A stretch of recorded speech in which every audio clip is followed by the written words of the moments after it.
Salve família vascaína, sejam bem-vindos a mais um giro de notícias do nosso Vascão. Vídeo de hoje, como sempre, trazendo para você, torcedor do Vasco, espalhado pelo Brasil inteiro, as últimas notícias, novidades e informações sobre tudo o que acontece no dia a dia do nosso Vascão. Já quero aqui deixar um convite para você vascaíno que está chegando aqui no nosso canal pela primeira vez, se inscrever, né? Aqui todo dia tem vídeo, de manhã, de tarde e à noite. A gente entra ao vivo também para trocar ideia, conversar, esclarecer aí as dúvidas da torcida do Vasco. Então, ó, já corre lá embaixo, se inscreve no canal. O vídeo de hoje a gente vai falar bastante, repercutir o amistoso de ontem, né? O Vasco ontem voltou a campo para enfrentar o Boa Vista, né? Semana passada havíamos enfrentado o Maricá, perdemos como time titular, depois revertemos ali o resultado com a equipe reserva e ontem a mesma história se repetiu. Então a gente vai comentar o que está acontecendo, pressão interna para cima do Pedrinho em relação aí ao Carille, né, que não vem dando o resultado esperado até o momento, né? O Vasco até agora com 4 vitórias somente no Campeonato Estadual e ele as classificações de Copa do Brasil. Então a gente vai falar um pouco sobre essa pressão ali para cima do Pedrinho em relação ao treinador do Vasco.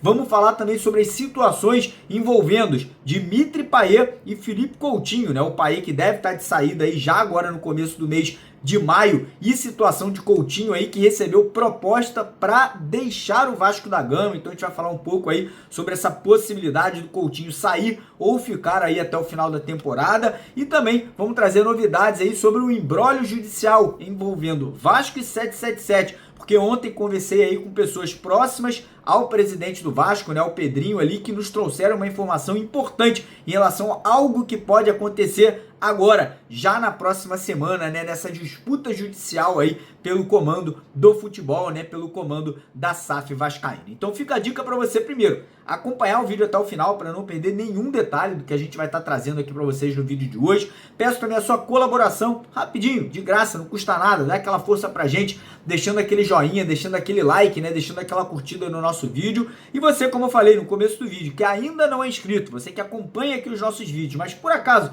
esqueceu de se inscrever, rapidinho, ó, para o vídeo, corre lá embaixo, clica naquele botão vermelho, vem fazer parte da nossa família aqui todo dia, independente se é Natal, Ano Novo, aniversário, a gente faz vídeo para vocês aqui, né, para atualizar como está a situação do nosso Vascão. Então corre lá embaixo, botão vermelho, clicou lá, se inscreveu, veio fazer parte da nossa família. Combinado? Fechado?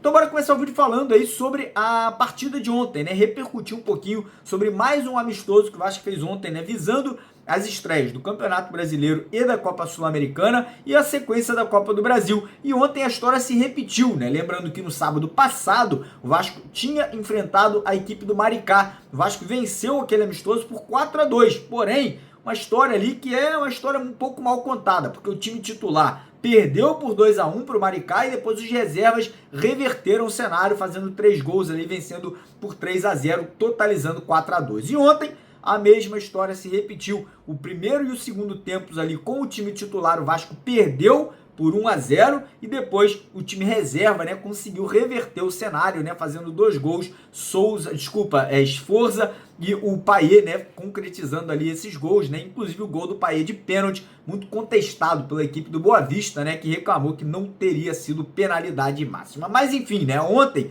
o Carille fez um time titular um tanto quanto estranho, né, colocando o meio de campo ali com Hugo Moura e Souza. Você tem Jair, Paulinho, Sforza, Matheus Cocão e ele colocou o Souza como titular ontem. Não entendi, né? Não consegui compreender. Ontem também tivemos a volta do Adson, não como titular, mas entrando ali no terceiro tempo da partida ali como uma opção. Coutinho e Tietê não jogaram, né? E o time foi formado com o Daniel Fusato, foi o goleiro titular. Não sabemos ainda se o Léo Jardim foi poupado ou se sentiu alguma lesão ou simplesmente não atuou ali por questão ali de repente ter pedido uma folga para poder estar presente em alguma coisa da família dele. Quarteto de zaga com Paulo Henrique na lateral direito, Piton na lateral esquerdo, João Vitor e o Maurício Lemos mais uma vez jogando como titular, segundo jogo dele como titular e segunda derrota dos titulares do Vasco. Inclusive o gol marcado ontem pelo Boa Vista foi um erro de saída de bola do Vasco, não sabemos quem errou, mas foi um erro ali da saída, da defesa, né? Meio de campo foi formado por Hugo Moura, Acreditem vocês ou não, Souza, Garré e o Nuno Moreira, e lá na frente, Ryan e Verratti, né? E como eu falei, surpreendentemente o Vasco foi derrotado com o time titular e depois ali no time reserva, né? Entrou o Sforza, teve a entrada do Paulinho, do Jair, enfim, outros jogadores como o Lloyd Augusto entrou também, não foi bem o Lloyd Augusto na partida, né? E o Vasco acabou virando para 2-1. E com essa derrota do time titular, mais uma vez, foi muita pressão interna para cima do Pedrinho, né, o presidente do Vasco, em relação à situação do Carille, né? Muita gente havia pedido a demissão do Carille após o término do Campeonato Carioca. O Pedrinho bateu o pé e falou: Carille fica no Vasco. E agora muita gente contestando essa decisão, né? Contestando aí por que o Pedrinho não quis trocar o treinador, ir atrás ali de repente do Renato Gaúcho ou de algum outro técnico que jogue de uma forma um pouco mais ofensiva. Enfim, Pedrinho não acredito que vai demitir, não acho que vai trocar treinador. O que eu posso falar e dar a minha opinião aqui, né? Isso aqui é opinião minha.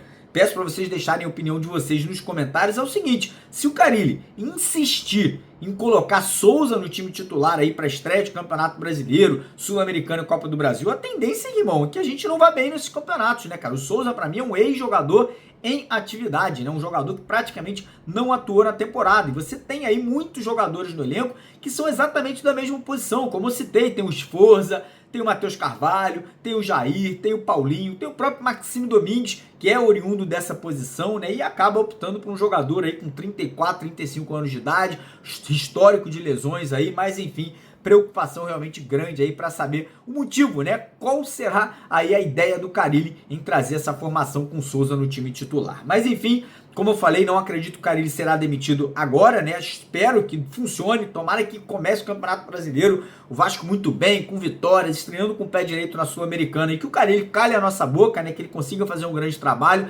mas realmente aí fica aquela dúvida, né? Fica aquela questão na cabeça do torcedor, por que será, né? Que o Vasco contrata tantos jogadores na hora de colocá-los em campo, o treinador acaba optando ali por opções antigas, né? E opções que não vinham sendo utilizadas no campeonato estadual. Mas mudando de assunto, agora vamos falar um pouquinho sobre saídas. Por quê?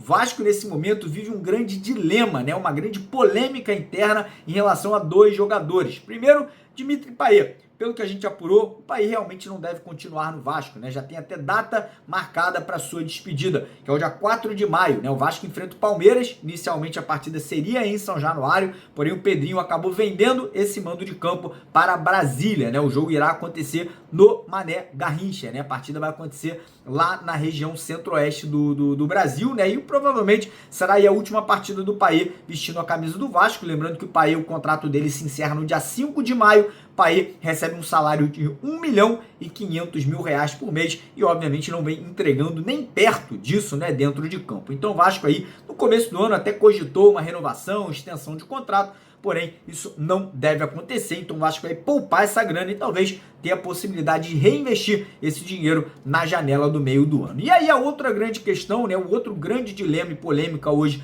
dentro do clube e também fora do clube entre os torcedores é a situação de Felipe Coutinho, né? Eu, por exemplo, ontem, quando eu fiz o meu vídeo da tarde, falei sobre essa possibilidade de saída do Coutinho, eu percebi, cara, que mais ou menos ali 60% da torcida quer que o Coutinho continue no Vasco e outros 40% espera que ele não fique, porque não tá jogando um bom futebol. Então a primeira coisa que eu quero saber de você que tá do outro lado é o seguinte: você manteria o Coutinho? Se você manteria o Coutinho, coloque aqui nos comentários: Mário, o Coutinho tem que ficar, pelo menos até o final do ano. E se você acha que o Coutinho não deve ser mantido, deixa nos comentários: Coutinho não pode ficar. Quero saber a opinião da galera, fazer essa votação aqui. Mas a situação é o seguinte, cara: Coutinho recebeu proposta. Tá, o Coutinho recebeu uma consulta, uma sondagem vindo do futebol mexicano, mais precisamente da equipe do Monterrey, né? O Coutinho, lembrando que ele tem um salário no Vasco hoje que é R$1.500.000, muito alto para o futebol brasileiro, né? Vou dar um exemplo para vocês aqui, como eu falei no vídeo de ontem. O Flamengo, né, nosso arquirrival, tá renovando o contrato agora do Gerson, que é capitão do time deles, um craque de bola, seleção brasileira, e vai pagar R$1.500.000 por mês pro Gerson. Ou seja, será que o Vasco não está investindo mal esse dinheiro? Será que o Coutinho, né, não poderia de repente receber uma redução salarial, de repente fazer um contrato de metas, como aconteceu com o Juninho Pernambucano lá atrás em 2011, quando ele voltou para o Vasco, né, com um salário muito baixo, e aí atingindo, né, metas, gols marcados, assistências, títulos conquistados, classificação para Libertadores? proporcionalmente o salário poderia aumentar. Eu acho que esse seria um cenário ideal para essa questão do Coutinho, caso ele realmente queira ficar no Vasco. Pelo que a gente apurou, ele quer ficar, ele tá feliz, ele quer dar pro torcedor vascaíno algo a mais, porém não dá para ficar, né, recebendo um salário de R$1.500.000 por mês, com tantas lesões, com tantos problemas aí, e não conseguindo entregar dentro de campo. Pelo que a gente apurou, o Coutinho não aceitou a proposta, né, do Monterrey, né? Parece que ele não quer sair aqui do Brasil, parece que ele quer ficar, tá contente, a família dele tá muito feliz no Rio de Janeiro, né, de volta, de onde ele saiu lá atrás com apenas 17 anos, mas enfim, né, aqui a gente apenas está trazendo para vocês essa notícia que é importante, né, em relação ao futuro do Vasco e ao futuro do Felipe Coutinho. Tomara que ele se recupere, volte a jogar muita bola e possa aí dar alegrias pro torcedor vascaíno. E aí a gente chega agora na questão aí dessa briga judicial envolvendo o Vasco e a 777, né? Como vocês sabem, agora nessa última semana, a 777 indicou, né, o nome do representante dela aqui no Brasil, no Rio de Janeiro, né? Trata-se do Mark Shapiro, é um cara que trabalha numa empresa lá dos Estados Unidos chamada Bruce Riley Services, né? E segundo a 777, esse sujeito, né, esse homem aí seria, né, o novo dono, né, o da 777 Carioca, né, e a pessoa responsável aí por responder qualquer coisa no território brasileiro. O fato é, ele não mora no Brasil, ele tá nos Estados Unidos, uma pessoa que a gente não sabe quem é, e o Vasco, né, parece que vai tentar aí judicialmente a quebra de contrato, porque a 777 não estaria cumprindo, né, o que foi colocado contratualmente aí entre o Vasco e a empresa americana lá atrás, né, quando o contrato foi feito ali na venda do nosso futebol pelo ex-presidente Jorge Salgado, né, que fez toda essa questão aí com a empresa americana. Então o Vasco provavelmente agora, já nessa semana, já nos próximos dias, segunda, terça ou quarta-feira, pode estar entrando aí com um pedido judicial oficialmente aí tentando a ruptura, né, tentando essa quebra de contrato e de forma definitiva, de forma integral e oficial, assumindo o comando aí do futebol, né, da SAF vascaína. Então, notícia importante, nessa semana a gente pode ter desdobramentos aí na Justiça do Rio de Janeiro, que podem ser levados também para a Fundação Getúlio Vargas, né, onde acontece a arbitragem, né, onde vem acontecendo ali a disputa ali também de uma forma extraoficial, né, extrajudicial, melhor dizendo. Beleza, rapaziada? Antes de terminar o vídeo, mais uma vez agradecer a sua presença que ficou aqui até o final, pedir para você deixar o like, se inscrever no canal e mais uma vez, dá aquela moral, segue lá o nosso canal Canto da Fé, aqui ó, no cantinho da tela, clicou aqui e obviamente fica aqui nesse vídeo aqui, não vai embora, você já vai ser direcionado direto para um vídeo lá desse canal. Quem se inscrever vai participar do sorteio de 2 camisas oficiais do Vasco da Gama. Primeiro link na descrição do vídeo, primeiro comentário fixado ou clica aqui no cantinho da tela. Fica aqui, não vai embora, fica aqui que você vai ser direcionado para lá. Valeu!